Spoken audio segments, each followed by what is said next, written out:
Mesdames, Mesdemoiselles, Messieurs, bonsoir. J'ai plaisir à vous retrouver. Vous avez été très nombreux à la première conférence, celle de Jean-Marc Jancovici. Et je pense que ce thème d'actualité qu'il a traité a attiré votre attention et c'est pour ça qu'on a eu autant de participation. On est resté dans l'actualité et cette fois-ci, nous allons parler d'un sujet que tout le monde connaît bien, trop bien malheureusement. Avant d'introduire le sujet de ce soir, je vous signale que la prochaine conférence sera dans une semaine, jeudi prochain, le 28. Et là, on sera encore dans l'actualité puisque on aura l'ancien directeur général de la Banque mondiale, un homme qui a beaucoup d'influence dans les réseaux, non seulement les réseaux financiers, mais les réseaux aussi internationaux et sur l'environnement, Bertrand Badret. Je suis sûr que vous trouverez sa conférence et le livre qui m'a incité à l'inviter particulièrement intéressant. Un peu comme ce soir, quand nous allons accueillir Frédéric Keck, et qui, lui, s'intéresse bien avant que nous soyons soucieux des pandémies. Il s'est intéressé à l'origine de ces pandémies et surtout à la façon dont on pouvait essayer de les prévoir, de les anticiper. Il a, depuis pas mal d'années, essayé de voir comment, entre prévention, entre précaution, entre prévision, comment peut-on essayer d'être mieux préparé et de mieux pouvoir composer avec les pandémies. Les pandémies, ce n'est pas quelque chose de nouveau. Il y en a depuis très longtemps. Camus en a parlé pour que tout le monde le sait. Et il y en a eu depuis les années 2000, 2003, 2005, 2010. Il y a eu toute une série. Frédéric Keck va nous en parler. Et on va essayer de voir avec lui comment ces recherches permettent maintenant de mieux se préparer, en tout cas de les anticiper et d'avoir une meilleure capacité à composer avec l'incertitude et aussi comment se situer par rapport au principe de précaution. Et je pense que vous trouverez sa présentation qui se trouve aussi dans un livre qu'il vient de publier récemment qui s'appelle Signaux d'alerte, qui est publié chez Desclés de Brouwer, ou un autre livre plus technique qui s'appelle Les sentinelles des pandémies, et où il a démontré dans ces deux ouvrages la profondeur des analyses qu'il a faites au niveau international pour voir quels étaient les travaux qui nous permettaient de réduire l'incertitude dans la mesure où on peut la réduire parce qu'on sait qu'elle est avec nous pour très longtemps, probablement pour toujours. Vous verrez que c'est un donneur d'alerte. Les donneurs d'alerte sont très précieux.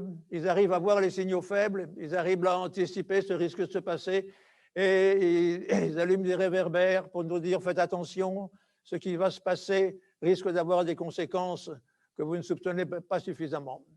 Frédéric Keck est directeur de recherche au CNRS, mais avant de vous présenter plus précisément, je voudrais vous dire que n'hésitez pas à poser des questions.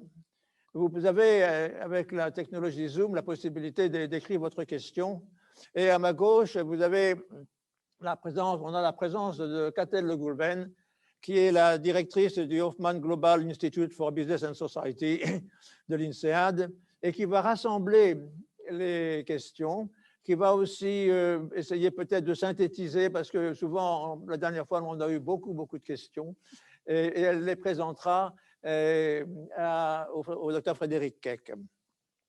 Frédéric Keck est normalien. On a eu beaucoup de normaliens dans le passé. On en aura d'ailleurs, on aura une normalienne un peu plus tard. La dernière conférence sera aussi faite par une normalienne. Et il a fait ses études aussi à Lille, à l'université de Lille. Il a été aussi à Berkeley, à l'université de Californie à Berkeley. Et plus récemment, il est retrouvé au CNRS il y a maintenant en 2005. Et il a, au cours de ces dernières années, été le directeur de la recherche au musée du Quai Branly. Et plus récemment, il est devenu le directeur de la recherche en anthropologie sociale au laboratoire d'anthropologie sociale rue d'Ulm.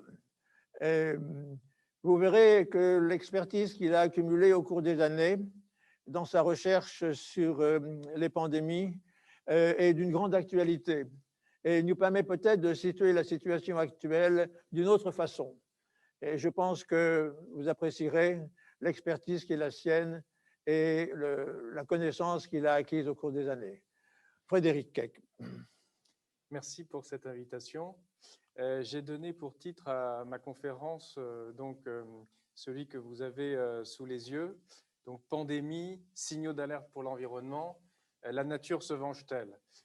Ce titre un peu provocateur permet de réfléchir sur la signification du moment que nous vivons depuis un an avec ce virus de Covid-19, le SARS-CoV-2, qui nous vient de Chine et qui a paralysé toute la planète. Et pour donner du sens à cet événement extraordinaire, catastrophique, on a entendu beaucoup de commentateurs parler de la vengeance des chauves-souris ou de la vengeance des pangolins, puisque c'est un virus qui nous serait transmis par ces animaux. Nicolas Hulot, au moment du premier confinement, a dit que la nature nous envoyait un ultimatum et que si on était capable d'arrêter l'activité pour éviter la propagation d'une pandémie, eh bien, on pouvait prendre le même type de mesures pour ralentir le changement climatique. Et toutes ces interprétations de cette suspension de l'activité globale par une pandémie interroge, est-ce qu'on peut vraiment dire que la nature se venge? Est-ce que c'est une interprétation suffisante pour des sociétés éclairées comme les nôtres qui ont rationalisé la nature comme un ensemble de mouvements aléatoires et non comme des êtres dotés d'intention? On a l'impression que nous sommes revenus aujourd'hui à une interprétation religieuse, voire animiste, qui prête des intentions au virus qui nous enverrait donc des signaux sur le mauvais traitement que nous avons imposé à notre environnement. Alors, je voudrais discuter cette interprétation à partir de données scientifiques, mais en remarquant qu'on a toujours cherché à expliquer les épidémies.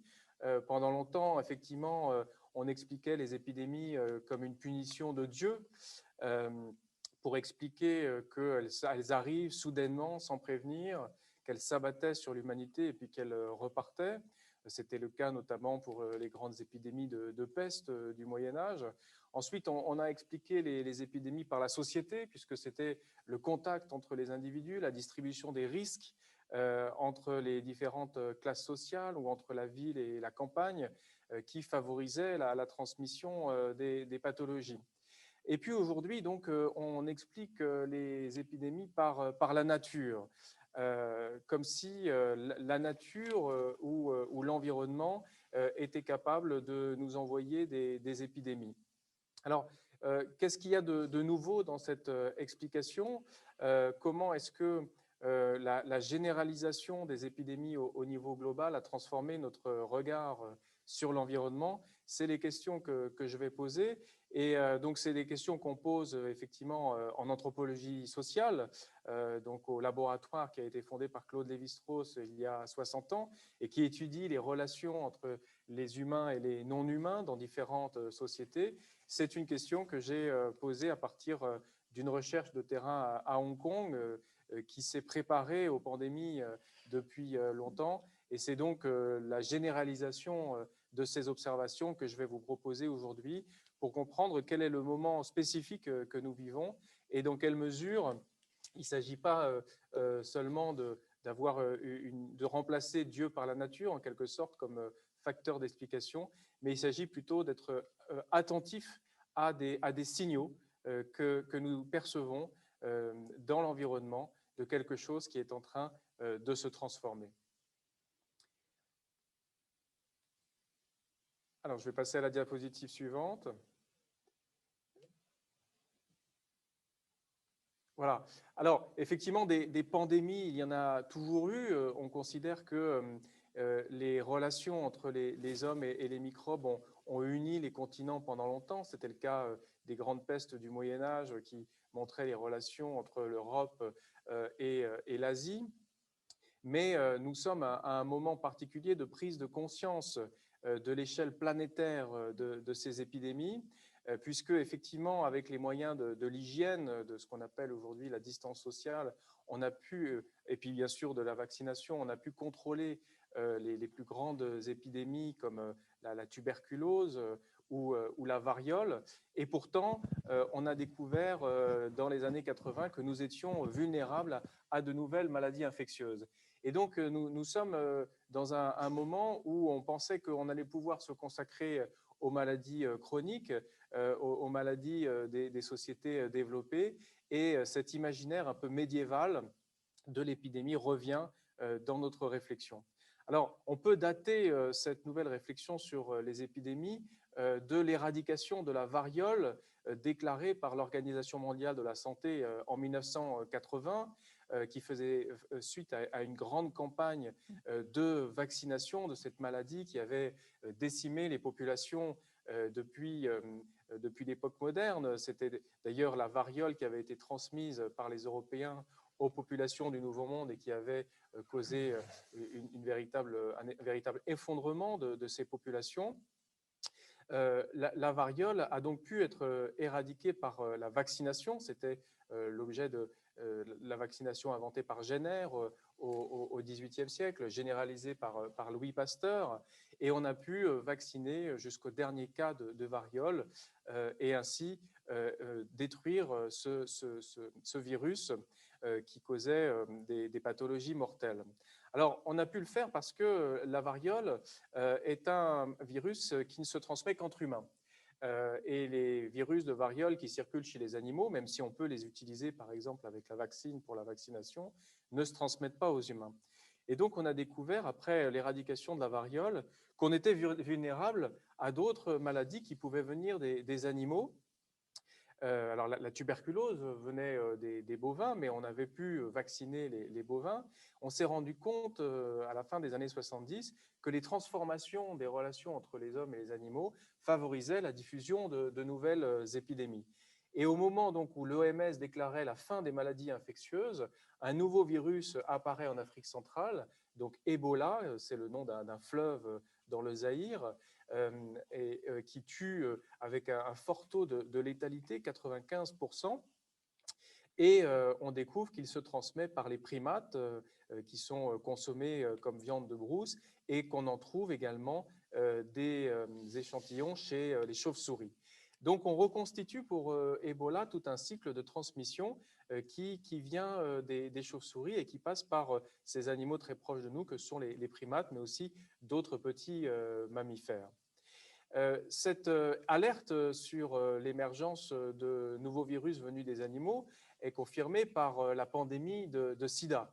Et effectivement, cette maladie sexuellement transmissible montre qu'on n'en a pas fini avec les maladies infectieuses, même si elle est assez lente, elle n'a pas la rapidité du virus Ebola.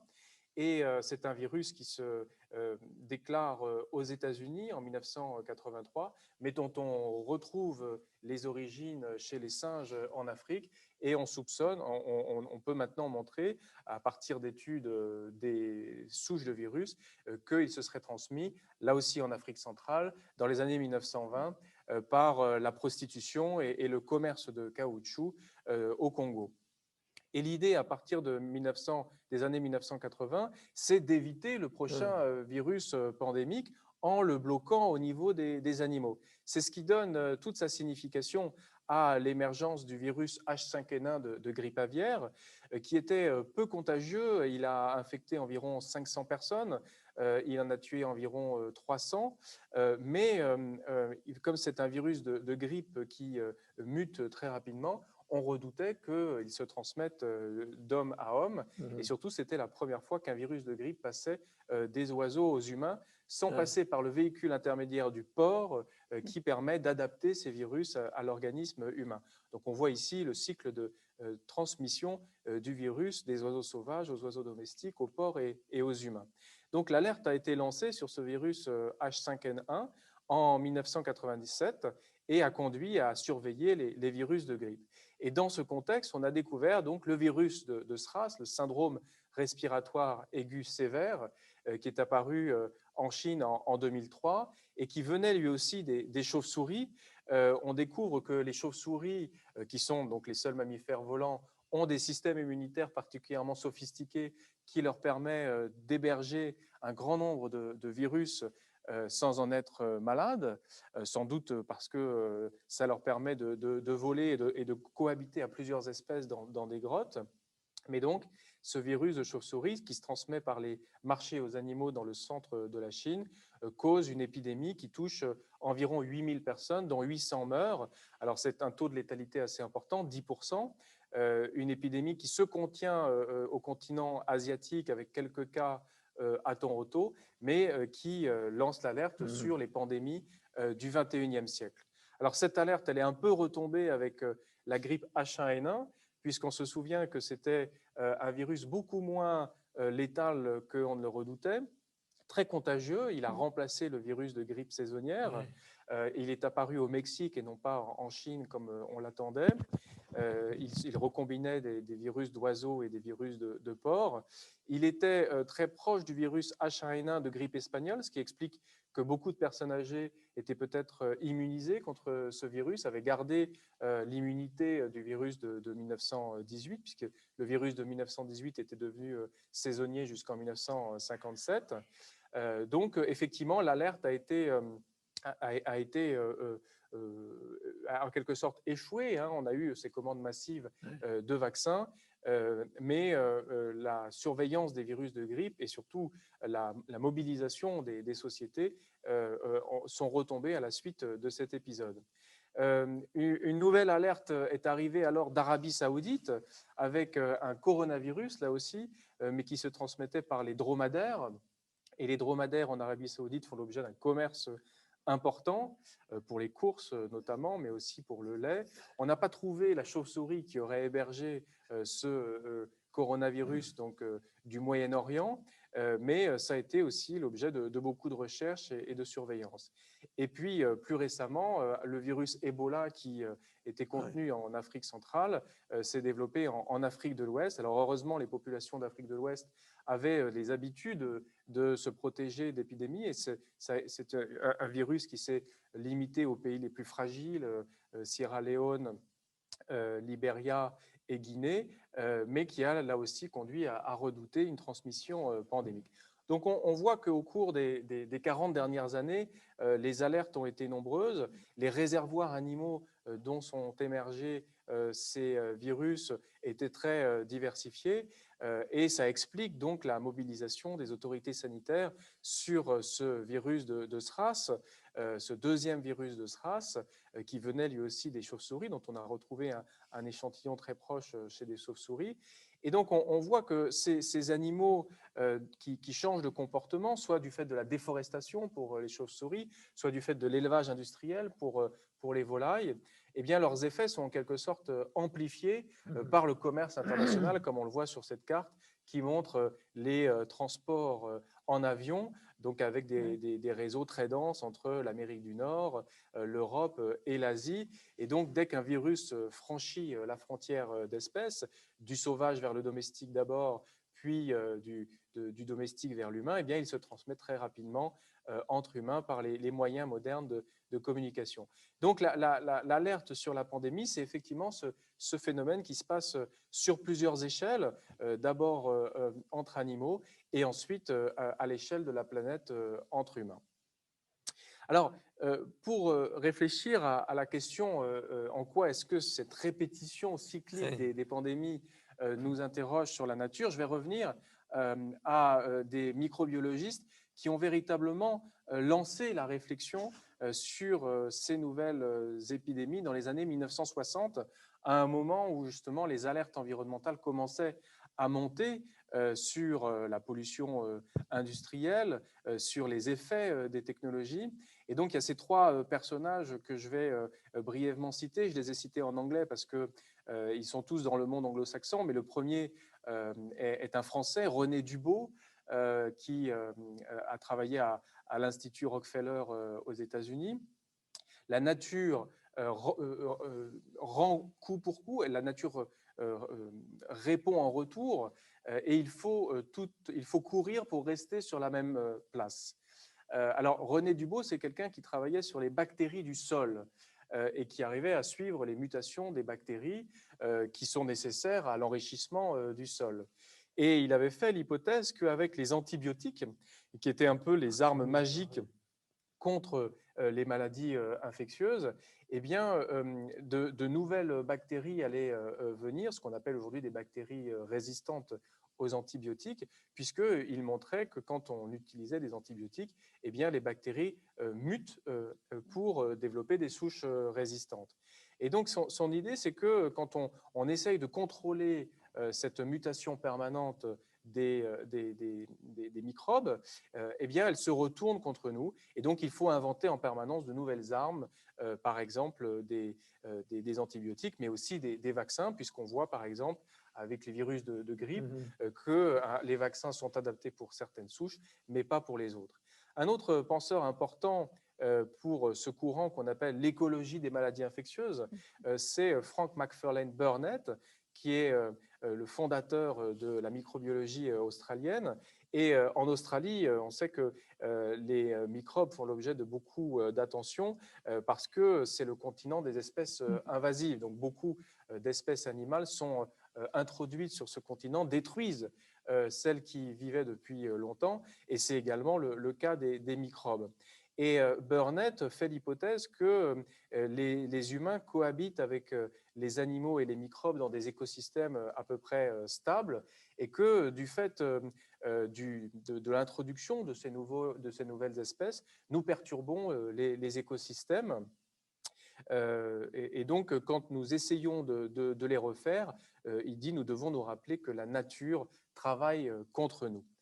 Donc on voit ici que la nature, ce n'est pas une force dotée d'intention, c'est plutôt tous ces mécanismes aléatoires de mutation qui, dans des conditions très particulières, comme l'augmentation du nombre d'animaux par l'élevage industriel ou l'arrivée d'animaux sauvages dans les villes par la déforestation, produisent des événements infectieux et qui donc nous atteignent et auxquels nous prêtons une intention, alors que ce sont des événements qui se produisent en permanence dans la nature.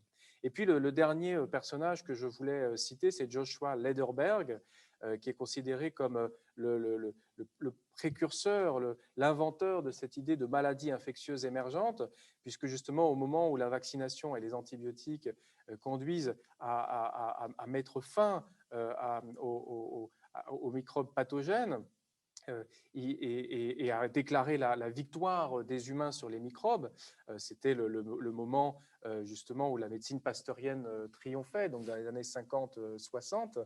Il dit, eh bien, il faut abandonner la métaphore de la guerre entre les microbes et les humains, et il faut la remplacer par une métaphore plus informée écologiquement pour voir toutes les relations que les microbes nouent entre eux dans un écosystème. Et il faut prendre, dit-il, le point de vue du microbe sur l'infection. Comment est-ce qu'un microbe, finalement, quand il passe des chauves-souris aux rongeurs, aux humains dans un marché sur le sud de la Chine, trouve une niche écologique qui est favorable à sa réplication. En effet, les microbes ne veulent rien, ils cherchent à se répliquer. Ce sont donc des morceaux d'information et donc ils vont multiplier leurs chances de réplication quand ils trouvent une niche écologique aussi riche que la nôtre, avec notamment ces moyens de transport qui nous font communiquer sur des grandes distances.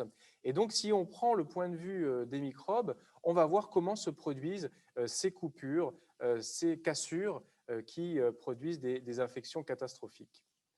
Alors, ce courant de l'écologie des maladies infectieuses a connu un nouvel écho à la fin des années 90 et au début des années 2000 avec les alertes sur le bioterrorisme.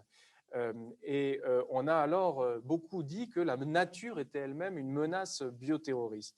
C'était le moment où les États-Unis redoutaient une attaque par des armes bactériologiques qui auraient été développées dans ce qu'on appelait à l'époque les États voyous, du fait qu'un grand nombre de bactériologistes quittaient les laboratoires de l'Union soviétique, vendaient leur savoir à un certain nombre d'États. Et les États-Unis redoutaient également une attaque par les organisations terroristes, puisque l'arme bactériologique, on sait que c'est l'arme du pauvre, hein. Avec peu de moyens, vous faites beaucoup de dégâts, et surtout, vous entrez dans les infrastructures des villes que vous faites complètement dérailler. Alors, je cite ici donc celui qui est considéré comme le pape de la grippe, Robert Webster, qui dit que les expériences que la nature fait en permanence avec le virus H5N1 en Asie, donc c'est des classifications des virus de grippe, et le virus H7N7 en Europe pourrait être la plus grande menace bioterroriste de toutes celles que nous connaissons. Alors effectivement, c'était l'époque où les États-Unis se préparaient à une attaque terroriste avec des exercices de simulation dans les rues de New York où on imaginait justement qu'un virus de variole soit utilisé puisque la population américaine n'était pas immunisée contre le virus de la variole.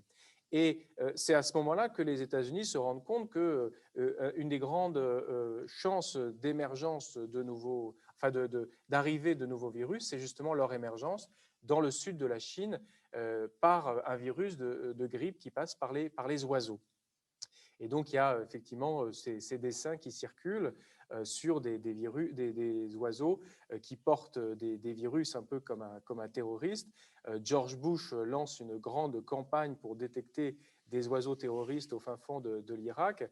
Et donc, les chercheurs de la grippe comme Robert Webster se présentent comme des chasseurs de virus qui vont pister le virus au plus secret de leur grotte, de leur lieu d'émergence. Et tout ce vocabulaire du terrorisme conduit même à décrire les virus comme des morceaux d'information qui détournent les moyens de réplication des cellules, puisque un virus, par différence avec une bactérie, n'a pas les moyens de se répliquer, et donc il doit rentrer dans le noyau pour justement insérer son ARN dans celui de la cellule, et il rentre, un seul virus rentre, et des milliers de petits virions sortent par une explosion. Et donc, on voit bien comment l'imaginaire du virus rejoint notre imaginaire du terrorisme à travers cette idée d'une infiltration silencieuse et d'une explosion violente. C'est aussi le moment où on commence à se dire qu'il faut se préparer à la prochaine pandémie de grippe par des exercices de simulation assez analogues à ceux qu'on utilise dans les exercices militaires. Et mes collègues ont montré que ces exercices de simulation avaient d'abord été utilisés contre les attaques nucléaires aux États-Unis pendant la guerre froide. Donc, comment est-ce qu'on peut sortir, pour reprendre le terme de Lederberg, de cet imaginaire de la guerre, de l'invasion, de l'infiltration? Eh bien, pour cela, je vous propose une autre notion qui recourt également au vocabulaire de la guerre, mais en un sens que je trouve intéressant à comprendre, parce que justement, ça permet de rentrer assez profondément dans les relations entre les humains, les animaux et les microbes. C'est la notion de sentinelle. Alors, la sentinelle, c'est un soldat qui se porte sur une ligne de front pour détecter les signes de la présence de l'ennemi et qui va ramener ces signaux vers le reste de l'armée pour qu'elle soit justement prête à l'assaut. Mais la sentinelle, c'est aussi un dispositif qui rend particulièrement sensible à des signaux faibles, à des menaces qui ne sont pas encore perceptibles. Il y avait un usage de la sentinelle dans les mines au XIXe siècle, où c'était des canaris qu'on mettait dans des cages pour qu'ils perçoivent le coup de grisou avant que celui-ci tue les mineurs. Et donc, si on voyait le canari défaillir, on pouvait quitter la mine. Donc, la sentinelle, quand elle s'applique à des animaux, établit justement cette espèce de partage de sensibilité entre les humains et les animaux pour des maladies qui les affectent en commun. Et c'est ce type de sensibilité partagée que j'ai voulu étudier dans un territoire très, très singulier, qui est celui de Hong Kong, qui s'est lui-même conçu comme une sentinelle à partir de 1997, en disant que puisqu'on n'avait pas beaucoup de données sur les virus qui émergeaient dans le sud de la Chine, eh bien, on pouvait capter les signaux des pandémies de grippe depuis le territoire de Hong Kong. avec l'idée que les grandes pandémies de grippe au XXe siècle, celles notamment de 1957 et de 1968, étaient apparues dans le sud de la Chine du fait de ces relations intenses entre les humains, les canards et les microbes. J'ai donc travaillé avec cette équipe de chercheurs du département de microbiologie de l'Université de Hong Kong, et c'est eux qui ont lancé l'alerte en 1997, qui était assez peu entendue à l'époque, même si c'était un moment où Hong Kong, du fait que la colonie britannique rentrait sous souveraineté chinoise, était très sensible à toutes ces menaces qui pouvaient venir du continent chinois. Mais cette alerte, elle est devenue véritablement audible avec la crise du SRAS, où on s'est rendu compte qu'un virus qui venait de Chine pouvait véritablement bloquer l'ensemble de l'activité de la planète. Et donc, il se réfère à ces études qui ont été faites sur l'écologie de la grippe, en montrant qu'il était possible de se préparer à la grippe sur le terrain aviaire, c'est-à-dire en surveillant les mutations des virus de grippe chez les oiseaux.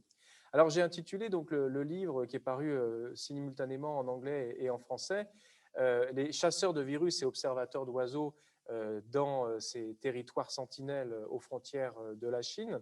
Parce que ce qui m'a intéressé, c'est justement que les chasseurs de virus ne sont pas seulement ces héros qui vont nous prévenir d'une attaque imminente en allant dans les secrets des espaces sauvages où ces attaques se préparent, mais parce qu'il me semble qu'ils peuvent nouer justement des alliances avec des groupes environnementalistes qui, eux, alertent depuis longtemps sur les menaces qui pèsent sur les oiseaux et qui sont donc ces ornithologues qui sont donc une tradition occidentale, mais qui prend sur le terrain chinois parce que les Chinois ont l'habitude d'observer les oiseaux, d'interagir avec eux. Et donc, ce que j'ai décrit à Hong Kong, c'est comment non seulement les microbiologistes vont devenir chinois et intégrer des menaces propres au continent chinois, et ainsi surveiller cet élevage de volailles exponentiel. On dit que le nombre de volailles en Chine entre 1968, donc la dernière pandémie de grippe, et 1997, l'émergence du H5N1, est passé de 13 millions à 13 milliards. Une montée en échelle, donc multipliée par 100, pour alimenter cette nouvelle classe moyenne désireuse de montrer sa richesse en consommant de la viande de volaille.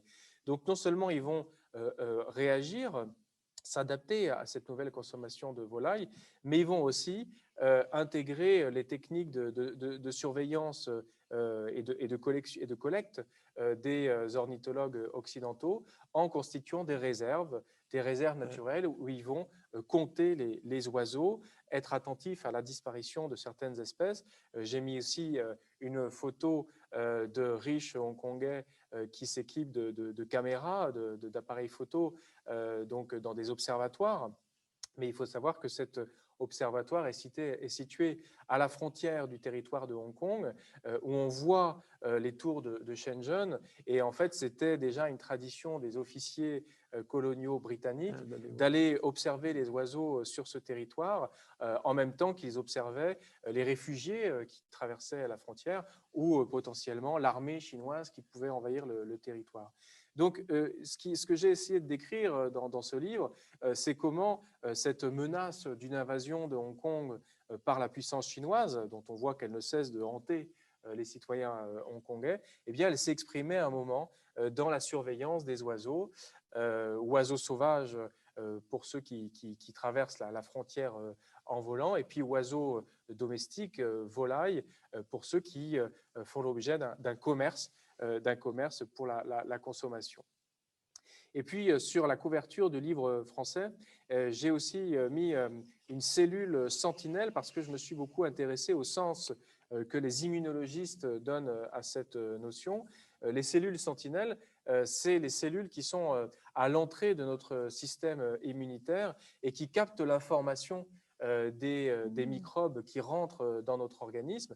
Il faut savoir que nous cohabitons avec un grand nombre de microbes, de bactéries, de virus, de parasites, et que certains seulement nous rendent malades. Et souvent, ils nous rendent malades parce que notre système immunitaire n'arrive pas à répondre à leur information par une information adaptée, ce qu'on appelle un antigène.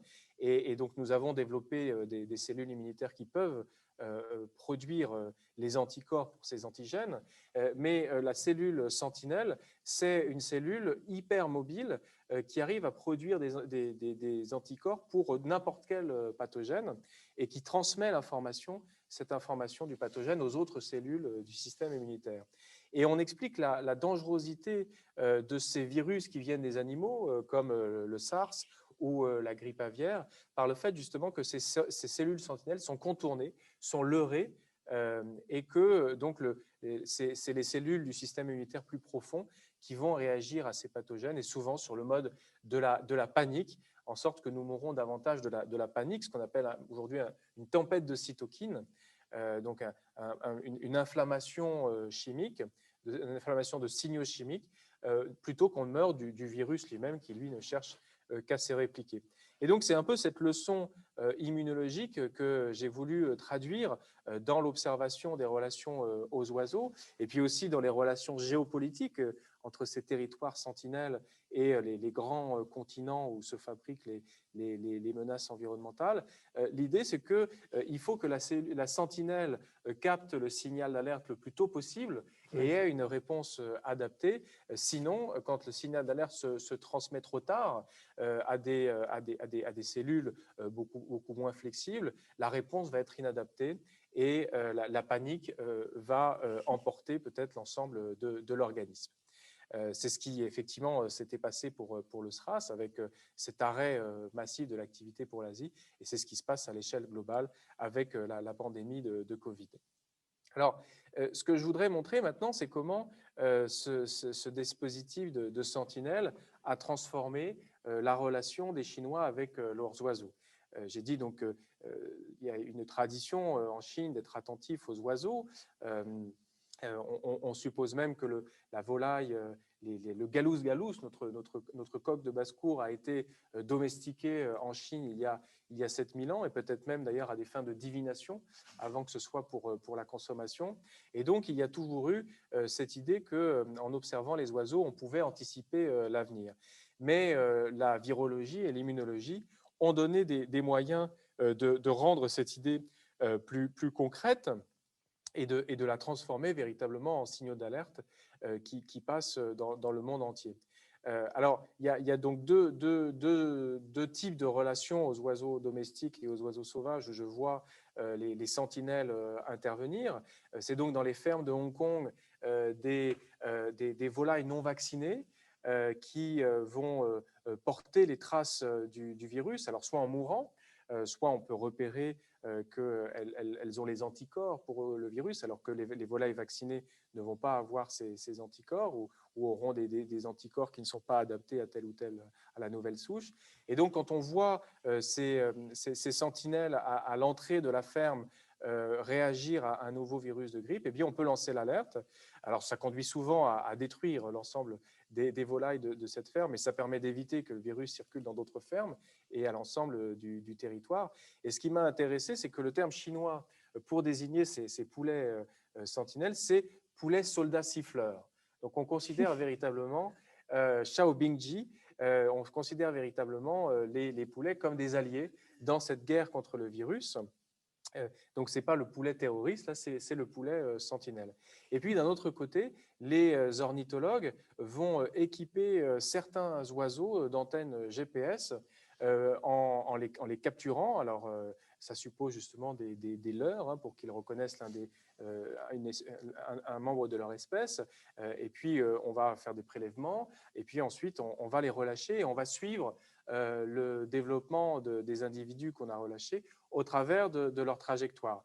Et ça permet de sauver des espèces en danger. C'est la spatule à face noire, qui est une espèce qui était menacée. Il ne restait plus que 300 individus sur la mer de Chine, donc entre le Japon et l'Australie. Et grâce à ce dispositif et en reconstruisant les abris où ils venaient se reposer, se nourrir, eh bien, on a pu ramener le nombre de ces individus à 2000. Et j'ai eu la chance, donc, quand j'étais à Taïwan, de pouvoir photographier une assez belle cérémonie où on attachait l'antenne GPS à l'oiseau et puis on le relâchait après avoir fait des petites prières dans un temple taoïste, donc un mélange de science et de tradition. Mais donc, ce sont des espèces qui sont véritablement emblématiques, hein, considérées comme particulièrement chères à ces populations, donc sur la mer de Chine, et qui font l'objet d'échanges d'informations entre Taïwan et Hong Kong, qui sont donc particulièrement attentives au devenir de ces espèces. Donc voilà, entre le sauvage et le domestique, deux types d'usage des oiseaux sentinelles. Ce qui m'a intéressé, c'est donc de comprendre comment les ornithologues et les virologues pouvaient interagir avec d'autres façons de percevoir des signaux sur les oiseaux. Et effectivement, si on peut critiquer le thème de la guerre contre les virus et dire que la préparation aux pandémies est finalement une stratégie d'experts, moi, ce qui m'intéresse, c'est dans quelle mesure est-ce que ça résonne avec des pratiques ordinaires et des conceptions de la santé des animaux qui circulent quotidiennement. Alors, les virologues ont porté l'accent sur la grippe aviaire parce qu'on en a en ce moment des cas dans le sud-ouest de la France. Heureusement, ce ne sont pas des cas transmissibles aux humains, mais en Chine, il y a un risque de transmission de la grippe aviaire parce qu'on achète le poulet vivant sur les marchés. Et acheter un poulet vivant sur un marché, c'est une façon de vérifier sa fraîcheur. Et donc la fraîcheur, c'est une façon de se défier de la chaîne du froid dans les supermarchés, qui effectivement n'est pas très bien contrôlée. On estime que c'est à peu près 40% de la consommation de viande en Chine qui se fait sur ces marchés aux animaux. Mais la fraîcheur, c'est aussi prêter certaines vertus aux animaux, notamment donc les poulets, mais aussi les poissons. Souvent dans les magasins, dans les restaurants chinois, on peut choisir son poisson frais qui va être ensuite servi dans l'assiette. Et on retrouve cette idée de fraîcheur, mais aussi de complétude dans les hôtels des temples où des poulets complets sont offerts aux dieux, ou même dans les restaurants où le poulet coupé en morceaux est reconstitué. Il faut que le poulet soit offert aux dieux de façon complète pour que l'ancêtre envoie ses faveurs. Hein. Donc le poulet complet est un échange de signes avec les ancêtres. Et donc, effectivement, ce qui pourrait paraître comme une prise de risque de la part de ces consommateurs est aussi une façon de percevoir des signes dans les relations avec ces animaux, avec la chaîne de production de ces animaux. Il reste encore une trentaine de fermes de volailles à Hong Kong et les consommateurs hongkongais préfèrent les acheter dans des fermes de Hong Kong que de les acheter en provenance de Chine. Mais aussi, derrière, il y a une conception de l'échange de biens avec les ancêtres. Et effectivement, au moment du Nouvel An chinois, par exemple, on mange une soupe avec un poulet complet. Oui. Donc ça, c'est une conception de l'alimentation traditionnelle qui explique que cette idée d'un poulet ou d'une volaille domestique qui envoie des signes aux humains prenne sens dans un contexte local. Une deuxième pratique qui résonne davantage avec celle des ornithologues, c'est celle du lâcher d'oiseaux. Alors, j'ai travaillé sur les marchés aux oiseaux à Hong Kong et puis dans les grandes villes chinoises. On trouve d'aimables retraités qui viennent apporter leur cage où ils entraînent leurs animaux à chanter. Et donc, ils vont comparer le chant des animaux. Dans les textes sur les aristocrates chinois, on a justement tous ces échanges de mouvements entre le propriétaire de l'oiseau et l'oiseau qui font qu'à un moment, on le remercie de son chant en ouvrant la cage. Donc, il y a une pratique autour du chant, mais il y a une autre pratique qui s'est développée, qui a des sources dans le taoïsme, mais qui s'est beaucoup développée avec le bouddhisme, qui est une pratique compassionnelle et qui consiste à acheter des oiseaux pour les relâcher.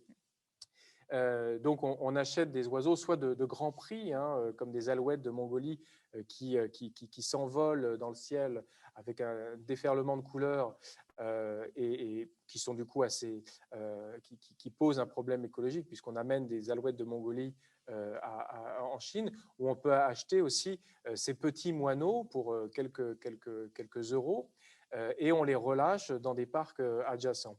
Et donc, ce qu'ont observé les ornithologues, c'est que ces oiseaux qui sont souvent concentrés dans des cages, qui viennent d'environnements très différents, meurent souvent après être lâchés, ce qui conduit du coup les Hongkongais soit à lâcher des oiseaux avec des masques, mais c'est un compromis un peu étrange, soit à relâcher justement des poissons, puisqu'il y a cette analogie entre l'oiseau et le poisson comme des animaux qui portent des signes de fraîcheur. Alors, donc il y a eu des discussions entre les virologues, les ornithologues, avec les éleveurs, les marchands d'oiseaux, avec les bouddhistes qui relâchent des oiseaux, sur les bonnes façons de vendre et de consommer et de relâcher aussi des oiseaux. Et tout ça, c'est un ensemble de pratiques que j'appelle sentinelles, au sens où ça implique une grande attention à la circulation des signes et qui convertit donc cette idée bouddhiste que quand on relâche un oiseau, eh bien son âme va en quelque sorte dans une vie future apporter des mérites positifs, hein, va rejaillir sur l'âme de celui qui l'envoie. Cette idée religieuse un peu étrange peut se convertir dans l'idée que les oiseaux nous envoient des signes et que quand nous les protégeons, nous pouvons aussi en retour nous protéger. Alors, cet argument, finalement, selon lequel la sentinelle permet à des habitants d'un territoire d'être plus attentifs aux animaux qui coexistent et aux signaux d'alerte qu'ils nous envoient, explique, je crois, éclaire en tout cas, la controverse que nous avons en ce moment sur les origines du SARS-CoV-2, donc cause de la pandémie de Covid-19. Donc moi, ce que j'ai étudié, c'est effectivement ce territoire très particulier de Hong Kong qui, depuis 20 ans, s'était constitué en sentinelle des pandémies de grippe, confirmées donc par le SRAS. Mais ce que j'ai observé aussi, c'est que depuis la crise du SRAS, eh bien, les sentinelles se sont multipliées, non seulement Hong Kong, mais aussi Singapour, avec une industrie du séquençage très, très performante et qui a immédiatement séquencé les virus de SRAS ou de grippe, mais aussi Taïwan, avec une industrie du vaccin dont on voit aussi qu'elle est très performante, et puis une proximité par rapport à la Chine qui lui a permis de lancer l'alerte très tôt lors de l'émergence du Covid-19 en janvier 2020. Et puis, la Chine avait elle-même, la République populaire de Chine avait elle-même mis en place sa sentinelle dans la ville de Wuhan, puisque une des raisons pour lesquelles c'est à Wuhan que la pandémie s'est déclarée, c'est qu'il y avait donc un système de détection des coronavirus qui s'était mis en place depuis 2003, et d'ailleurs avec l'aide de la France, puisque Wuhan est une cité industrielle qui, depuis un siècle et demi, travaille beaucoup avec les Européens, par exemple pour la construction du chemin de fer, pour l'automobile, pour les biotechnologies. Et donc, on avait construit, après 2003, un laboratoire de biosécurité de niveau 4, où on stockait des virus très dangereux pour les manipuler, pour les étudier, donc notamment Ebola, mais aussi donc, des coronavirus prélevés sur des chauves-souris. Et donc, il y a eu depuis 2003 une espèce de course au prélèvement de virus de chauve-souris, qui a été notamment menée par Shou Zhengli, donc, qui est une virologue qui a été formée en France, qui dirige le laboratoire P4 de l'Institut de virologie de Wuhan, et qui avait donc étudié les mutations des coronavirus chez les chauves-souris. Alors ça suscite la coïncidence entre l'émergence du virus donc à côté d'un marché aux animaux, et puis ensuite donc qui s'est diffusé notamment par les hôpitaux. Et puis ce laboratoire où on étudiait des virus de chauve-souris, cette coïncidence a troublé et a suscité tout un ensemble de théories du complot, y compris en soupçonnant les autorités chinoises de manipuler intentionnellement les virus. Donc là, on est bien dans un contexte où ce n'est pas la nature qui se vengerait, ce serait véritablement, on est dans une nouvelle guerre froide où ce serait la Chine qui enverrait au reste du monde des virus pour imposer sa domination. Alors, comment est-ce qu'on peut comprendre un tel récit pour pour interpréter la situation dans laquelle on est. Eh bien, je crois que, en fait, alors on a des informations qui arrivent maintenant sur le travail qui a été fait dans ce laboratoire et on voit effectivement il y avait un virus qui était étudié dans une grotte à Mojiang, dans le Yunnan, et qui s'était transmis donc de chauves-souris à des humains, et puis peut-être même entre humains dans un hôpital de Kunming. Et donc, on regarde très attentivement la séquence de ce virus pour reconstituer le scénario qui a possiblement conduit à une échappée de laboratoire. Mais voilà, ce qui m'intéresse pour conclure et lancer la discussion, c'est justement de ne pas porter l'accusation sur telle ou telle personne, tel ou tel laboratoire ou tel régime, puisque derrière, en fait, ces manipulations, ces pratiques de collection de virus, il y a en fait tout un régime de surveillance des virus pour en faire des signaux d'alerte des transformations de l'environnement. On sait que la déforestation en Chine a causé des déplacements de populations de chauves-souris et on sait aussi que le trafic des animaux sauvages a été un motif de mobilisation pour des associations environnementales. On a parlé du pangolin qui était peut-être une fausse piste, mais parce que le trafic de pangolins, notamment depuis l'Afrique, causait des ravages chez cette espèce menacée. Donc, dans ce contexte où on va encadrer davantage la biosécurité dans les laboratoires, dans les marchés, faire la carte de toutes ces espèces animales qui circulent dans le sud de la Chine et dont la répartition se transforme, on voit qu'il y a aussi une forme d'attention qui est portée aux signaux d'alerte de l'environnement. Et la question qu'on peut se poser, et c'est vraiment l'objet des négociations aujourd'hui entre l'Organisation mondiale de la santé et le gouvernement chinois, c'est dans quelle mesure ces dispositifs de sentinelle qui se constituent ailleurs pour d'autres maladies, qui ont donné son identité à Hong Kong, comment est-ce qu'ils ont pu se répliquer dans le territoire chinois? Est-ce que pour qu'une sentinelle lance des signaux d'alerte, il ne faut pas seulement des dispositifs technologiques, mais aussi cette attention aux signaux de l'environnement et peut-être aussi des lanceurs d'alerte, c'est-à-dire des individus qui, quand ils perçoivent ces signaux, peuvent parler dans les médias, peuvent s'adresser au public et ainsi faire grandir ces signaux d'alerte pour que ce ne soit pas seulement une attention justement aux animaux, dont je pense que nos collègues chinois pour lesquels ils sont particulièrement prêts, mais aussi qu'ils suscitent un débat public sur les bonnes mesures pour justement éviter les prochaines pandémies et se préparer à ces nouvelles émergences. Donc voilà, dans le contexte où nous sommes, où ces enquêtes restent très incertaines, où les enjeux géopolitiques sont importants, mon rôle en tant qu'anthropologue, c'était de donner une signification à cette notion de sentinelle pour qu'on puisse intégrer davantage les différences culturelles, aussi les différences sociales entre des groupes qui sont investis différemment dans ces relations aux animaux, pour que la préparation aux pandémies ne soit pas seulement un mot d'ordre des organisations internationales, mais qu'elle préoccupe tous ceux qui se mobilisent pour la protection de la planète. Merci beaucoup, Frédéric. Et est-ce que de ces analyses et de toutes ces expériences que vous avez menées au cours des années précédentes, vous êtes maintenant plus optimiste sur la capacité à faire une prévision et peut-être à induire à ce moment-là une prévention? Est-ce que les exemples que vous avez donnés, jusqu'à l'exemple actuel à la suite de ce qui s'est passé à Wuhan, est-ce que vous pensez qu'on a sur la planète, que ce soit grâce aux chercheurs chinois, soit à l'OMS, soit à d'autres chercheurs comme vous qui, à travers le monde, essaient de comprendre ce qui se passe entre la nature et l'homme, est-ce que maintenant on est mieux équipé? Est-ce qu'on va pouvoir, non pas éliminer l'incertitude, elle restera toujours, mais est-ce qu'on pourra anticiper de façon plus efficace ce qui risque de se passer?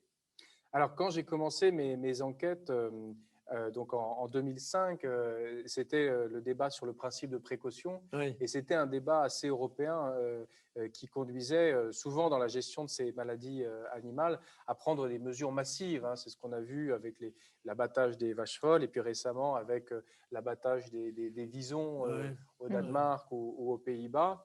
Et donc, j'avais un optimisme de chercheur qui consistait à essayer de comprendre comment la précaution allait pouvoir être élargie à une sorte de conscience planétaire en intégrant justement les experts chinois, Oui. puisque ce que j'avais observé, c'est qu'après la crise du SRAS, ce qui était des mesures imposées par l'OMS aux scientifiques chinois avait été approprié par les Chinois, justement, par ces équipements, par ces pratiques de surveillance. Alors là, c'est vrai que la pandémie de Covid rend un peu moins optimiste, puisqu'on voit que quand la surveillance n'est pas bien faite, effectivement, c'est les moyens les plus massifs à nouveau qui reviennent, où là, on a effectivement des mesures très brutales, même si elles fonctionnent, hein, comme le confinement. Alors que je crois que tout l'intérêt de la préparation, de la surveillance des signaux d'alerte précoce, c'est justement d'être au plus près de l'émergence pour agir de façon fine et rapide. En même temps, ce que je vois, c'est qu'à la faveur de cette pandémie, eh bien, ces alertes sur les maladies animales trouvent de l'écho. Des rapports montrent justement le rapport bénéfice-risque de ces mesures de surveillance qui jusque-là a été faites avec peu de moyens. Il y a un rapport récemment de l'IPBES qui montre l'avantage justement économique de ces mesures de surveillance.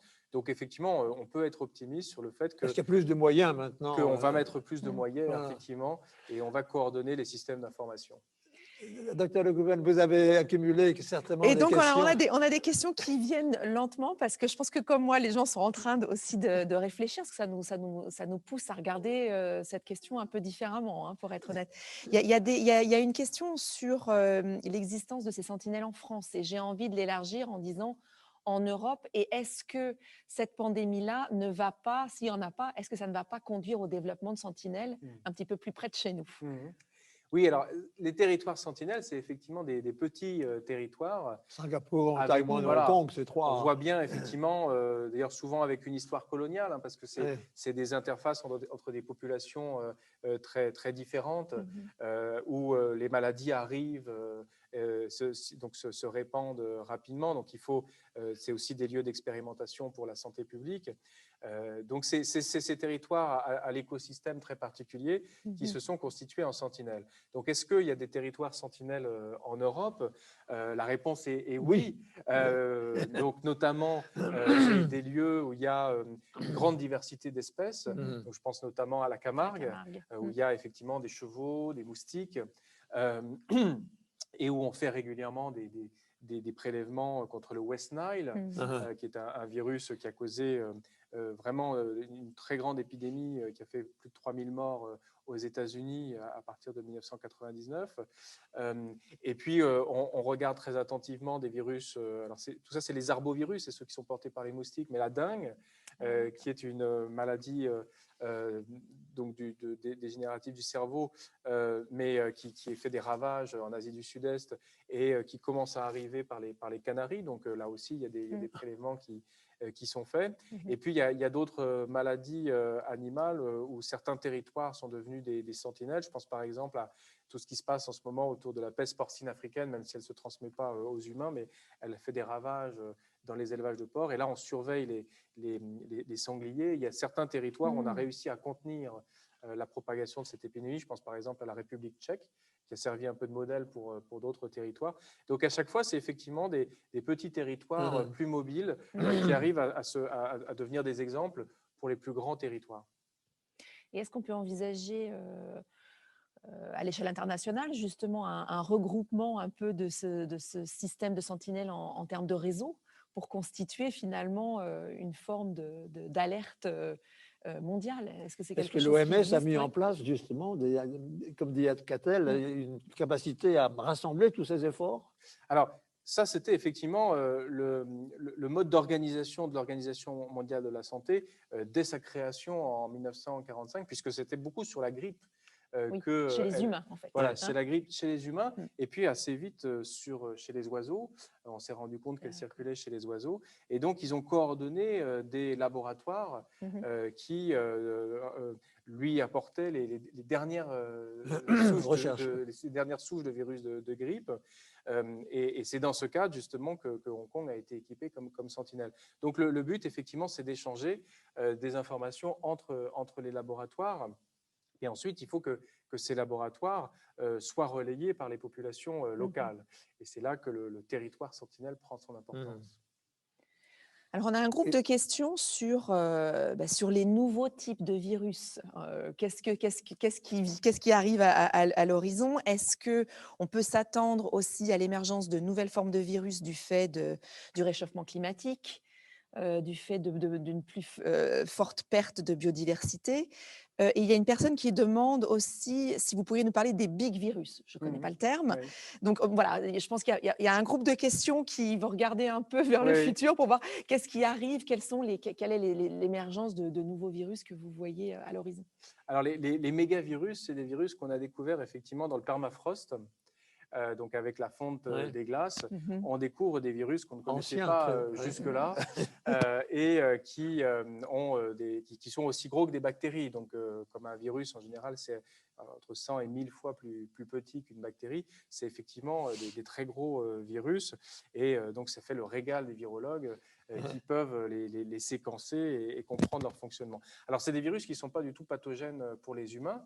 On essaye de comprendre leur fonctionnement, leur pathologie, mais en tout cas, il n'y a pas à redouter leur effet. Et donc, c'est effectivement suite à la découverte de ces virus dans le permafrost qu'on a lancé un peu l'alerte sur l'effet du réchauffement climatique, notamment parce qu'il pourrait y avoir de l'anthrax qui serait libéré. L'anthrax, donc c'est le charbon, mais contre l'anthrax, on a quand même des vaccins qui seraient libérés en Sibérie. Mais bon, le temps qu'un virus sorte de glace et qu'il soit en contact avec des humains qui ensuite le transmettent dans une chaîne épidémique, la probabilité est assez faible. Par contre, le réchauffement climatique a un effet indirect sur les populations de moustiques, puisqu'on voit qu'elles se déplacent dans des écosystèmes où elles n'allaient pas jusque-là, et c'est notamment l'effet sur la dengue, qui est une maladie tropicale, mais qui maintenant se rapproche des portes de l'Europe. Nous, dans l'Anthropocène, on est vraiment responsable aussi de ce qui se passe au niveau des virus. Alors, et la promiscuité qui existe ou qui n'existe pas entre la nature et entre l'homme. Donc, la recherche sur les virus pandémiques a résonné à un moment avec cette réflexion sur l'Anthropocène, c'est-à-dire l'impact que l'espèce humaine a sur son environnement. Parce qu'effectivement, on s'est rendu compte que l'augmentation du nombre de volailles dans l'élevage industriel changeait complètement l'écologie des virus d'oiseaux, donc des virus de grippe. On revient même maintenant aux origines de la domestication du poulet en disant que ce serait un des marqueurs de l'Anthropocène, puisqu'on voit que la taille des os du poulet depuis la domestication a considérablement changé. Donc effectivement, les virus sont des marqueurs de notre impact sur les autres espèces et sur notre environnement. Alors, on a des questions qui sont assez fondamentales aussi, pas mal d'entre elles, et il y en a des personnes qui s'interrogent vraiment sur le rôle de l'humain et de son environnement et la déconnexion finalement à laquelle on a abouti dans nos sociétés occidentales. Et est-ce que du coup, on n'aurait pas besoin de repenser notre relation à l'environnement, développer des nouvelles symboliques, nouvelles formes de croyances pour se reconnecter à l'environnement, in fine? Alors, moi, c'était tout l'objectif de ma recherche sur le terrain. C'était de sortir d'une conception de l'épidémie comme quelque chose qui resserre le corps social, pour voir comment ça permettait de nouer d'autres rapports à l'environnement dans des sociétés chinoises qui ont été donc impactées par ces virus de grippe et qui pensent leur transformation rapide à travers les virus de grippe. Donc c'est pour ça que j'ai fait tout cet effort de description de pratiques traditionnelles qui se trouvent recodées à travers donc la sentinelle, donc l'équipement de poulets ou d'oiseaux sauvages pour donner des signes de virus émergents.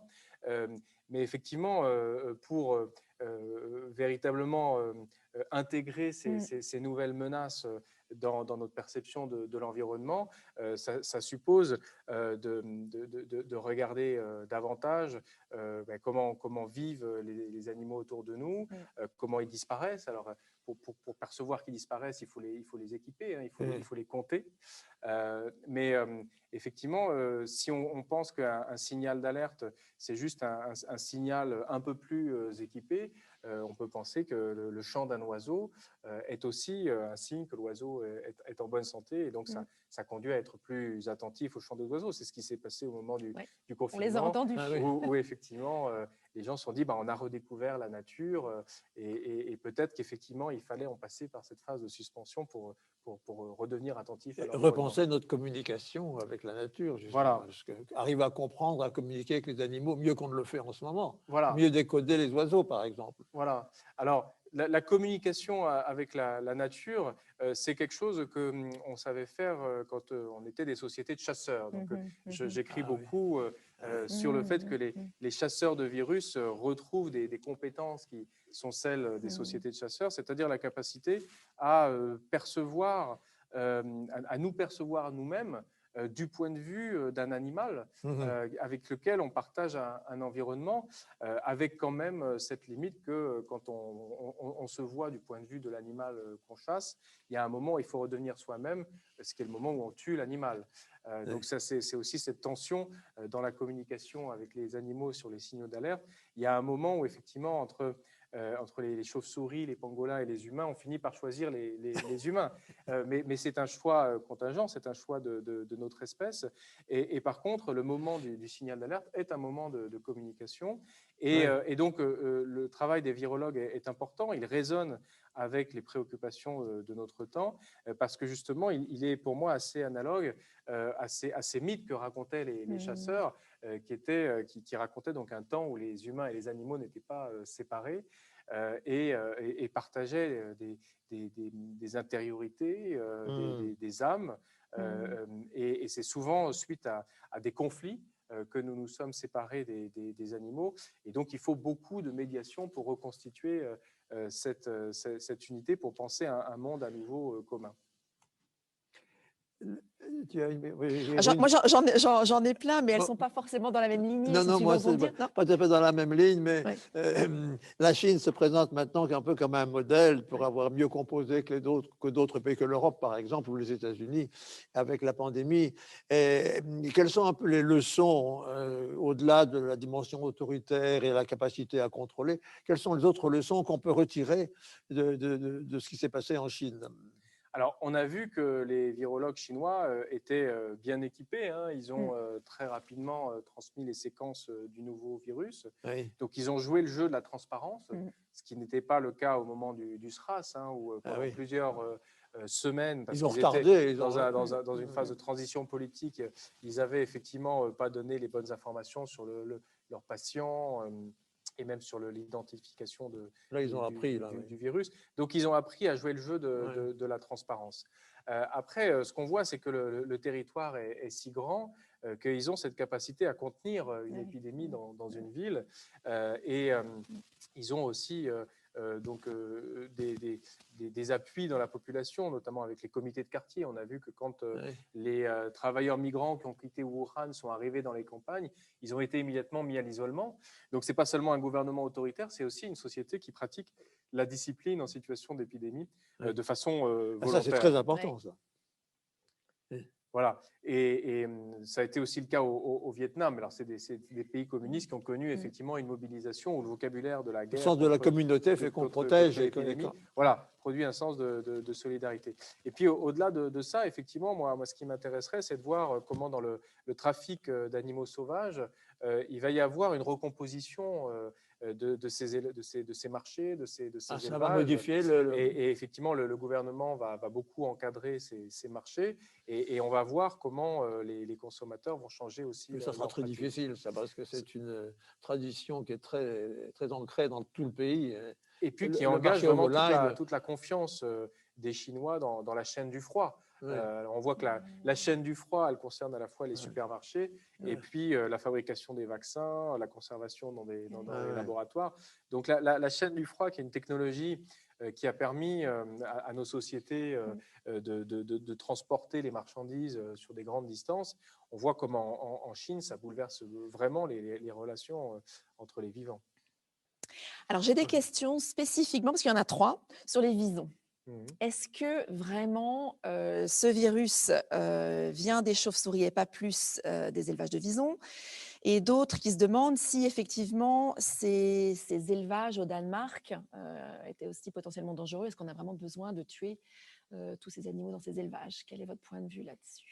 Alors, que les chauves-souris soient le réservoir des coronavirus zoonotiques, donc transmissibles aux humains, ça c'est attesté, puisque les recherches sur tout un ensemble de virus montrent que les chauves-souris ont cette capacité à héberger un grand nombre de virus. Et les amateurs de chauves-souris ne sont pas très contents quand on dit ça, parce que ça désigne les chauves-souris comme des boucs émissaires. Il y a certains pays où on a voulu les détruire parce qu'elles se rapprochent des centres-villes.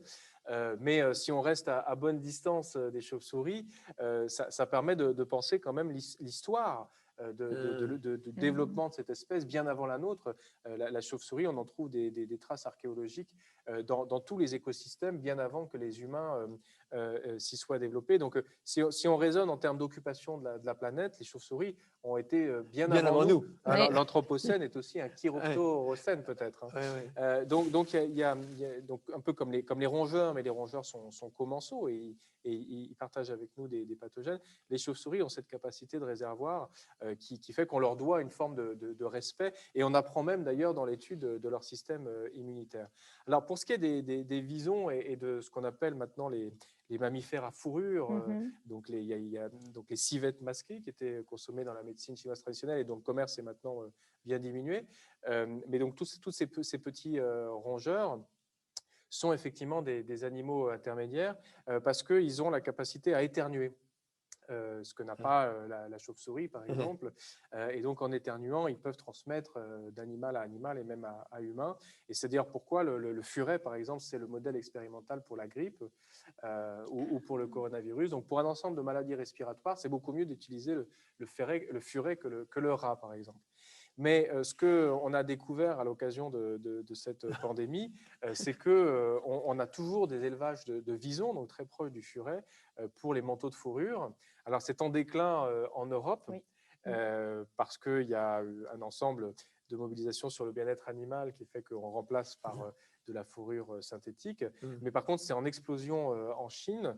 Je crois que c'est 50 millions d'animaux qui sont élevés et abattus chaque année en Chine. Et effectivement, là, on a des informations sur une diminution importante de la population de visons en Chine l'an dernier, notamment dans le Shandong, donc la région de la péninsule où il y a Qingdao, où on fabrique la bière. Donc là, c'est une région où on produit beaucoup de visons. Et s'il est vrai qu'il y a eu une maladie qui aurait décimé des visons l'an dernier, ça pourrait être une des sources de transmission de la chauve-souris aux humains et du coup beaucoup plus difficile à encadrer que le pangolin. Il reste que donc les cas aux Pays-Bas et au Danemark, c'est seulement 6% des visons qui mouraient. Par contre, il y avait effectivement une transmission des humains aux visons et des visons à nouveau aux humains. Donc, on craignait qu'apparaisse un nouveau variant du coronavirus qui, du coup, serait résistant à la vaccination. Et on retrouve cette idée d'une guerre de la nature, au sens où on pense avoir trouvé l'arme, et puis en fait, il y a une autre arme qui est inventée, et on est dans cette course où il faut inventer en permanence des nouvelles armes. Donc effectivement, dans cette guerre que la nature nous livre, le furet est sans doute et le vison sont des bons alliés. C'est fascinant. Moi, je vous écoute. Ces connaissances sont des choses auxquelles moi, je n'ai jamais réfléchi. Donc, merci. Alors, il y a des questions qui portent un petit peu plus à la controverse. Je vais quand même vous les poser parce qu'on est aussi là pour ça. Il y en a une personne donc, se demande pourquoi est-ce que finalement, est-ce qu'on doit s'obstiner à essayer de contenir ces virus envoyés par la nature? Est-ce que finalement, ce ne serait pas aussi une façon de maintenir l'équilibre sur Terre en termes de démographie? Et est-ce qu'on n'aurait pas intérêt à laisser faire pour qu'on puisse tous vivre sur la planète de façon aussi plus écologique? Alors ça, c'est une question difficile, mais que les virologues abordent aussi dans les couloirs. C'est dans quelle mesure est-ce que vouloir contrôler une épidémie, c'est un objectif de santé publique acceptable pour nos sociétés. On voit effectivement que la mort est devenue inacceptable. La mort en série semble ramener Il y a un déni de la à une mort, situation médiévale. Et donc, on se dit effectivement que ces signaux d'alerte sont peut-être aussi des régulateurs, au fond, de population. Dans quelle mesure est-ce que l'espèce humaine, qui est en explosion démographique, aurait le droit, justement, de contrôler des épidémies qui lui viennent des autres espèces? Et effectivement, c'était dans le courant de l'écologie des maladies infectieuses, il y avait cette idée que finalement, les épidémies étaient des façons de réguler les écosystèmes et de revenir à un état stable. Alors là, on revient à la discussion sur l'Anthropocène, c'est-à-dire que on a basculé dans un état irréversible où il n'y a plus d'équilibre et on doit être en permanence attentif aux signaux d'alerte, parce que si on laisse passer une épidémie du fait de l'expansion de l'humanité sur la planète, eh bien le nombre de morts va s'accroître considérablement. Voilà, c'est un peu comme le réchauffement climatique. On se dit, qu'est-ce que c'est 1 ou 2 degrés de plus en un siècle? Mais si on pense l'ensemble de l'équilibre qui sera perturbé par le réchauffement climatique, on bascule dans de l'irréversible et de l'imprévisible. Donc, effectivement, dans la gestion d'une nouvelle épidémie, on ne sait jamais jusqu'où ça va s'étendre. Et puis, peut-être la dernière raison pour expliquer qu'on se soit autant mobilisé sur cette épidémie, en général, les épidémies qui viennent des animaux touchent les personnes les plus jeunes. Sauf maintenant. Alors voilà, ça c'est assez nouveau, effectivement, par rapport à toutes les épidémies précédentes que j'ai mentionnées. Une épidémie qui touche les personnes âgées, c'est vrai que ça a suscité une réflexion morale de dire pourquoi est-ce qu'il faudrait se mobiliser pour sauver les personnes âgées, y compris d'ailleurs en demandant aux plus jeunes des comportements qui les pénalisent pour le reste de leur vie.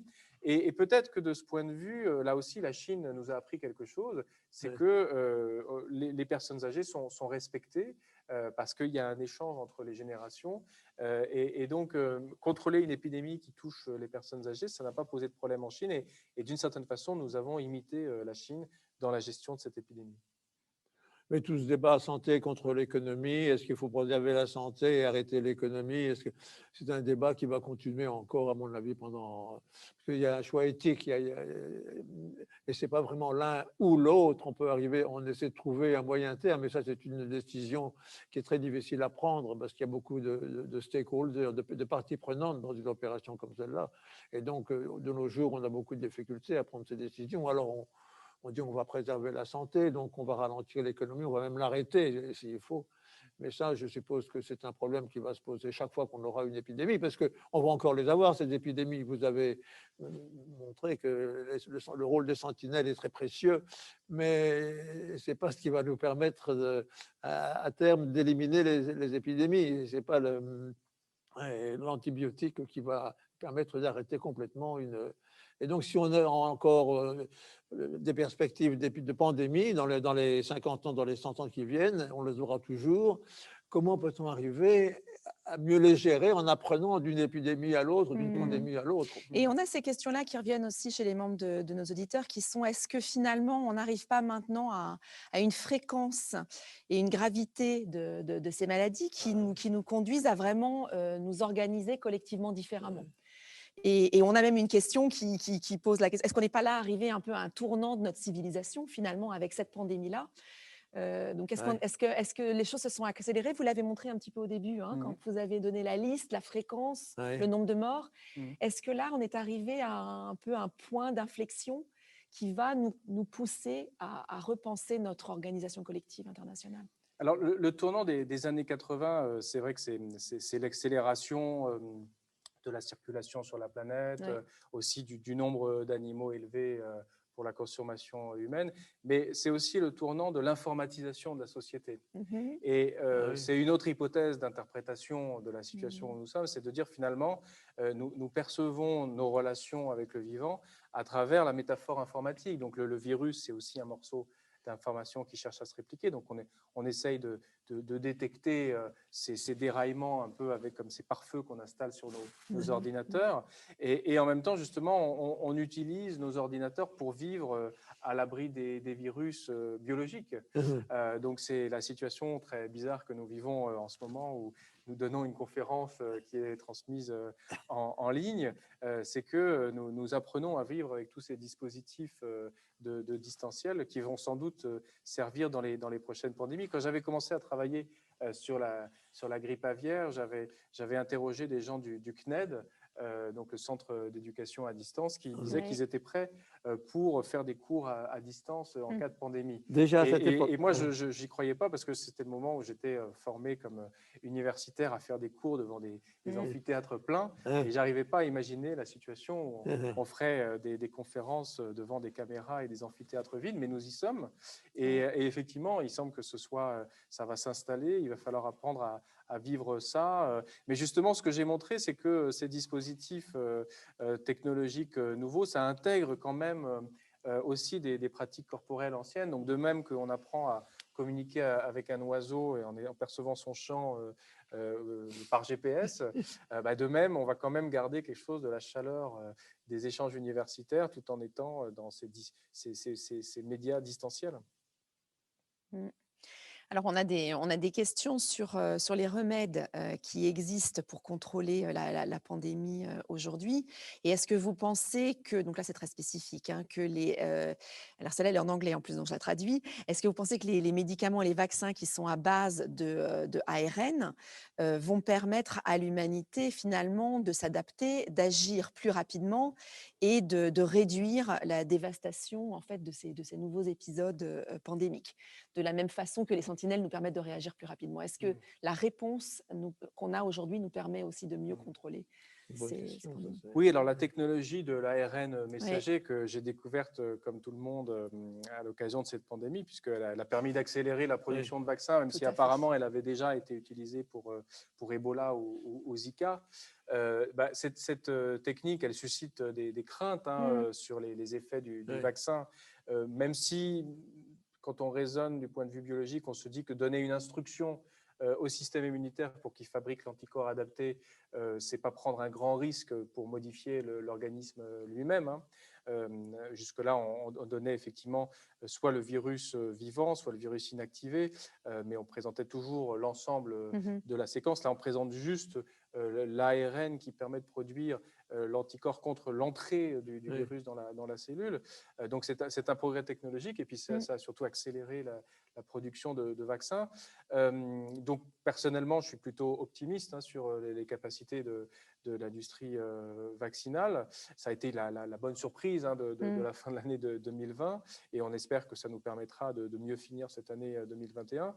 Mais c'est vrai que toute la réflexion que j'ai menée sur l'histoire de la vaccination, qui est passionnante, ça montre à quel point justement ce que nous empruntons aux animaux nous permet de produire des signes dans notre organisme. La vaccine, c'est un vaccin atténué, enfin c'est un virus atténué parce qu'il vient des animaux. Et Pasteur, ce qu'il a découvert, c'est pas le vaccin, c'est de contrôler l'atténuation. Donc ce contrôle de plus en plus fin de l'atténuation permet d'adapter de plus en plus la réponse immunitaire. Et de ce point de vue, ça va effectivement avec la constitution des sentinelles. Alors moi, je voudrais revenir un petit peu aussi sur la relation avec l'environnement, parce que vous l'avez évoqué, mais si je vous entends bien, vous nous dites que pour avoir de très bonnes sentinelles et pour en avoir plus, il faut avoir plus de biodiversité. Donc ça nous conduit quand même, quand on pense à la réponse et à comment se préparer, investir dans la diversité biologique, ça semble être une des réponses. Et de la même façon, vous nous dites aussi que finalement, il y a plus de virus et de transmission de virus d'animaux à hommes du fait du réchauffement climatique. Donc, est-ce que tout ça, finalement aussi, ça nous pousse à investir dans la lutte contre le réchauffement climatique et la préservation de la diversité biologique? Alors, c'est un peu contre-intuitif, la biodiversité, parce qu'on se dit plus il y a d'espèces, plus elles vont échanger Oui. des microbes, et plus les microbes ont des chances de muter. Mais en fait, les microbes qui mutent dans une grande diversité d'espèces, ils ne vont pas justement causer des effets pathogènes dans l'espèce humaine. Parce qu'ils ne se répliquent pas facilement, en fait. Et c'est des Ah oui. événements aléatoires. On peut supposer qu'il y a toujours eu des mutations zoonotiques dans l'histoire Et de plus de l'humanité. biodiversité ne va pas nécessairement… Et au contraire, voilà. les élevages qui ont de la biodiversité, certains individus vont mourir d'un nouveau pathogène, mais d'autres vont au contraire vont trouver une immunité. Donc la biodiversité est plutôt une forme d'immunité qu'un facteur d'émergence. Ce qui est un facteur d'amplification des nouveaux virus, c'est l'élevage industriel, parce que c'est souvent des organismes affaiblis donc qui multiplient le virus et donc augmentent les chances de transmission aux humains. Donc en ce sens, la protection de l'environnement permet de limiter les risques d'épidémie, parce que ça déconcentre ces bombes à pathogènes que sont les élevages industriels, et ça permet de répartir les risques sur le territoire, ce qui est effectivement l'objectif des sentinelles. Et donc, on vous entend aussi, finalement, ça questionne aussi nos pratiques agricoles, tant en termes de réduction de la forêt, qui conduit aussi à accélérer ces transmissions de pathogènes, qu'à avoir des élevages de production de viande qui finalement sont aussi de forts nids et foyers infectieux. Donc ça questionne aussi toutes nos pratiques agricoles et notre système d'alimentation finalement. C'est ça. Donc l'émergence des nouveaux virus est un effet secondaire de pratiques industrielles qui favorisent à court terme le développement de l'humanité, mais qui donc ont des effets en retour. Donc on pensait justement que par un surcroît d'industrie avec la vaccination, on pouvait contrôler ces maladies, mais on est dans ce jeu, dans cette course qui était décrite par l'écologie des maladies infectieuses, et donc peut-être que cette course, il est temps de la ralentir, et pour la ralentir, il faut justement peut-être diminuer le nombre d'acteurs en présence, favoriser une plus grande diversité pour que justement la course et la compétition soient remplacées par un peu plus d'entente et d'harmonie. Et de coopération. Mais je ne sais pas, à moins que tu aies encore une question. Juste une dernière par curiosité, avant, parce qu'il nous reste 4 minutes, donc une dernière sur finalement vous qui avez cette vision d'ensemble sur ces relations et entre animaux et entre humains et entre pays. Qu'est-ce qui vous rend le plus optimiste quand vous regardez notre situation aujourd'hui et notre façon de nous sortir de cette pandémie? Qu'est-ce qui vous rend le plus optimiste? Alors, bon, c'est vrai que l'optimisme, il vient effectivement de la technologie qui nous permet de survivre à cette chose très étrange qui est l'arrêt des circulations. Moi, j'ai grandi dans une société où la possibilité de voyager à l'autre bout du monde était garantie, était une condition de liberté, voire d'émancipation. Là, on est en train de renoncer effectivement à ce qui faisait la liberté de nos sociétés, et pourtant on continue à travailler, on continue à échanger.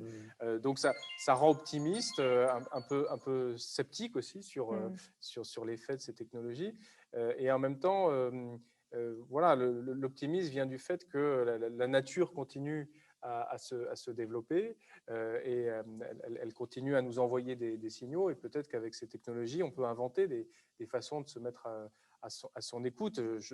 J'ai assez confiance, par exemple, dans le travail des artistes pour composer des œuvres qui reviennent sur cette pandémie. D'ailleurs, dans tes livres, tu reviens souvent sur le rôle des artistes et des poètes. Oui, alors parce que donc la préparation, ce que j'ai peut-être pas assez dit dans cet exposé, c'est que comme on ne peut pas calculer les risques de la catastrophe, il faut imaginer qu'elle est là.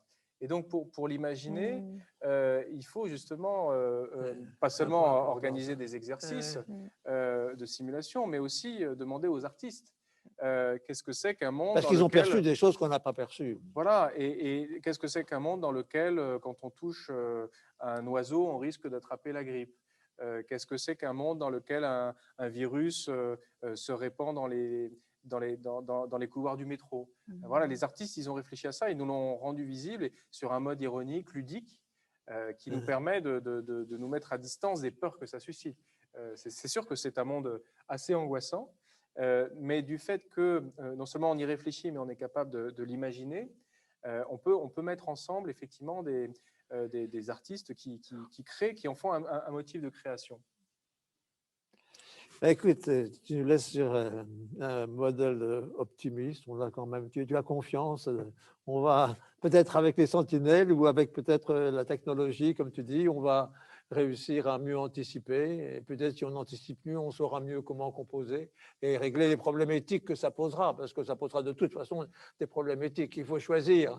Est-ce qu'on choisit les personnes âgées? Est-ce qu'on choisit telle catégorie? Est-ce qu'on choisit... C'est pour ça que tu parles de justice sociale, hein, en disant c'est lié aussi à la justice sociale. Et puis, c'est vrai que je fais confiance aux artistes, mais je fais aussi confiance aux journalistes. Je trouve qu'ils ont fait un beau travail dans des conditions difficiles sur cette pandémie pour couvrir tous ces aspects. Et ce que j'appelle justice sociale, c'est justement la capacité sur une alerte épidémique, mais d'autres alertes environnementales, à représenter tous les acteurs qui sont impliqués et de ne pas en laisser de côté. À partager l'information de façon globale et en prenant tous les parties prenantes. Voilà, de façon à impliquer le plus grand nombre de personnes dans cet imaginaire de la préparation aux pandémies. Ben écoute, merci beaucoup, parce que je crois que tu nous as aidé à remettre la conjoncture actuelle, qui est si pénible pour tant de personnes, dans un contexte beaucoup plus vaste. Et tu nous as aidé à comprendre un petit peu l'origine, le développement et un petit peu les problèmes que ça pose aujourd'hui. Et ça, je crois que c'est très précieux aujourd'hui pour arriver à mieux se situer, prendre de la distance par rapport à l'événement. On est tellement pris par l'événement quotidien, par les nouvelles qu'on a chaque soir sur le nombre de décès ou le nombre d'hospitalisations, d'avoir une réflexion beaucoup plus prenant le temps avec elle. Je crois que ça peut nous aider. Et je te remercie beaucoup. Je remercie aussi Catel d'être avec nous ce soir. Merci. Et puis nos techniciens qui sont là. Et puis aussi Feriel, aussi Myriam, aussi Julia.